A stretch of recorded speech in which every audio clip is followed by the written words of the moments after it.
తెలుగు టెలివిజన్‌లో అద్భుతమైన సక్సెస్ సాధించిన యాంకర్ అనసూయ భరద్వాజ్. అందం, అభినయం, యాటిట్యూడ్ అన్నింటిలోనూ బంగారు మెడల్. ఆమె సినిమాల్లోనూ చక్కటి నటనతో ప్రేక్షకులను మెప్పించింది. కానీ సోషల్ మీడియాలో మాత్రం ఆమెకి ఓ కొత్త సమస్య మొదలైంది. కొంతమంది నెటిజన్లు ఆమెని ఆంటీ, ఆంటీ అని ట్రోల్ చేయడం మొదలెట్టారు.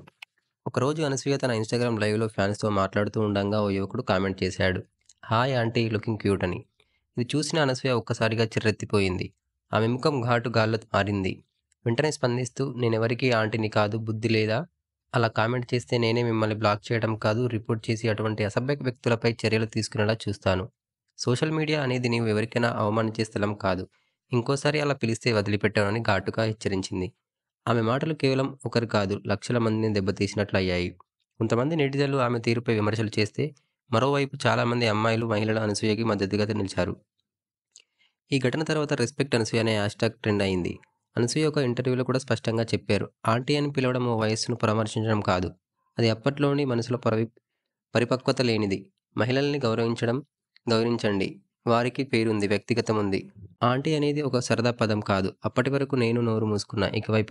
ఇకపై వదిలిపెట్టను. ఈ కథ చివరికి సోషల్ మీడియాలో బాధ్యతగా ప్రవర్తించాలన్న సందేశాన్ని అందించింది. అనసూయ ఒక్కటే కాదు, ప్రతి మహిళ ఇది గుర్తుపెట్టుకోవాలి.